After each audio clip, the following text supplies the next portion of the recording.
Okay, so question number 51 की बात कर लेते हैं। ये पार्ट सी का क्वेश्चन है और ये 5 मार्क्स का क्वेश्चन था और ये दिसंबर 2025 में पूछा गया क्वेश्चन है।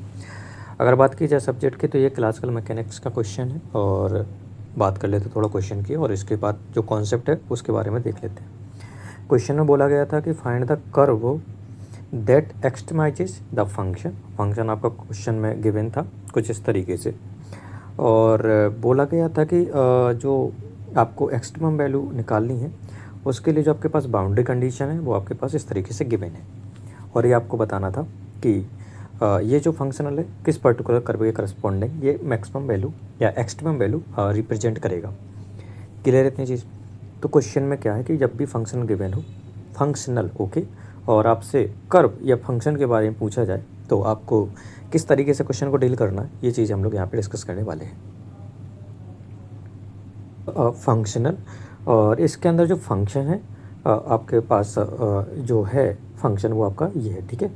तो अगर किसी पर्टिकुलर फंक्शनल क्वेश्चन में गिवन है और आपको फंक्शन की वैल्यू या फिर कर्व की वैल्यू पूछी जाती है और इस प्रकार के कर्व की जो कह सकते हो कि एक्सट्रीमाइज करे इस पर्टिकुलर फंक्शनल वैल्यू को, उसके लिए हम लोग यूज कर रहे हैं यूलर लैग्रांजियन कॉन्सेप्ट या यूलर लैग्रांजियन इक्वेशन बोल लो। जैसे कि हम लोगों ने वहाँ पर कह सकते हो कि लैग्रांजियन में देखते हैं ना एक्शन के बारे में, है ना, जिसको हम लोग ऐसे रिप्रेजेंट करते हैं। तो यहाँ पे देखा होगा कि लाइक इसको एक्शन और फंक्शनल भी बोला जाता है किसका, लैग्रांजियन का। तो वैसे ही यहाँ पर भी ये फंक्शनल क्वेश्चन में गिवन था और इस क्वेश्चन में जो फंक्शनल का इसको एक्सट्रीमाइज कह सकते हो कि एक्सट्रीमा इसका निकालना था और बताना था कि कौन सा जो कर्व है वो रिप्रेजेंट करेगा। तो इस प्रकार क्वेश्चन को करने के लिए सिंपल सा तरीका होता है, वो आपको तरीका याद रखना है। वो तरीका क्या है कि सिंपल सा आपको क्या है कि जब भी ये एक्शन या फंक्शनल वैल्यू गिवन हो तो आपको सबसे पहले फंक्शन की वैल्यू फंक्शन आपको पहचानना है। तो यहाँ पे देख सकते हो कि अगर मैं इस फंक्शनल को जो क्वेश्चन में गिवन था इससे कंपेयर कराता हूँ तो ये मेरे पास फंक्शन की वैल्यू निकल के आती है 10। इसको मैं वाई डॉट लिख सकता हूँ, ठीक है। तो यहाँ से फंक्शन की वैल्यू आ जाती है और फंक्शन जो है वो किसका है, वाई का, वाई डॉट का और एक्स का। सिमिलरली जैसे लैग्रांजियन हमारा फंक्शन होता था क्यू का, क्यू डॉट का और टाइम का, वैसे यहाँ पर हमारे पास फंक्शन है किसका, वाई का, वाई डॉट का और एक्स का। सो जैसे लैग्रांजियन के करस्पॉन्डिंग इक्वेशन ऑफ मोशन लिखते थे वैसे ही हम लोग यहाँ पे भी लिखेंगे। तो Euler Lagrangian equation of motion लिखने के लिए हमको जो पर्टिकुलर क्वांटिटी की ज़रूरत पड़ेगी वो पड़ेगी इसकी, ठीक है। उसमें हम लोग क्या करते थे, सिंपल सा करते थे D Y by D T del L by del Q dot और इक्वल टू लिखते थे del L by del Q, right. So यहाँ पर आप लोग कनेक्ट कर सकते हो कि जो वाई है वो क्यू है आपका, वाई डॉट आपका क्यू डॉट है और एक्स आपका टाइम है। सो अगर मैं इस इक्वेशन को फंक्शन के फॉर्म में लिखना चाहता हूँ तो कैसे लिखूँगा कि यहाँ पर जो एल था वो एफ बन गया, गॉट इट। जहाँ पर जो टी था वो क्या बन गया, एक्स बन गया और जहाँ पर क्यू डॉट था वो वाई डॉट बन गया। सो ये वाली यूलर लैग्रांजियन इक्वेशन जो है वो इस फंक्शन के लिए इस तरीके से डिफाइन हो जाएगी। इतनी चीज़ क्लियर है।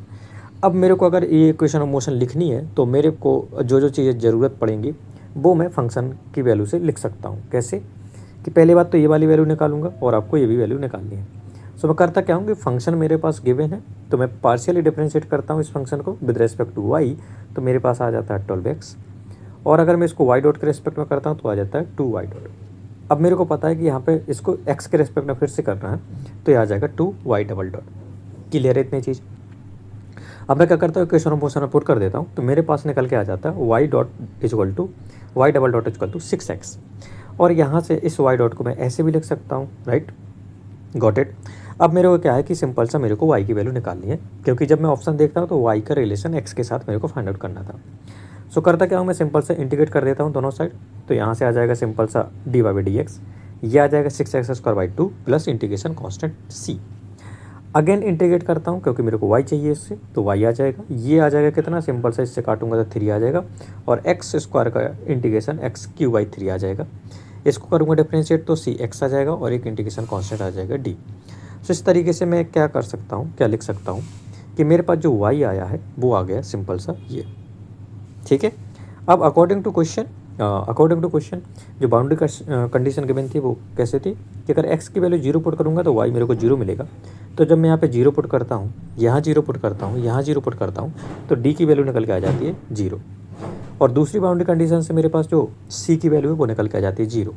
सो इसमें c और d की वैल्यू 0 पुट करूँगा तो मेरे पास y का जो x के साथ रिलेशन है वो निकल के आ जाएगा y equal to x Q.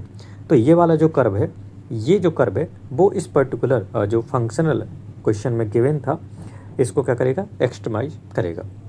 ठीक है। सो जब कभी भी एक्शन या फिर फंक्शनल गिवन हो और आपसे कर्व के लिए पूछा जाए तो आप लोग किसका यूज़ करोगे, यूलर लैग्रेंजन इक्वेशन। यहाँ पर फंक्शन आपका किसका था, y का, y डॉट का और x का।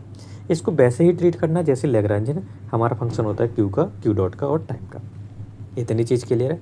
तो इस तरीके से क्वेश्चन हो जाता है। ये 5 मार्क्स का क्वेश्चन था। तो इसका आंसर अगर मैं देखा जाऊँ तो इसका ऑप्शन ए हो जाएगा करेक्ट।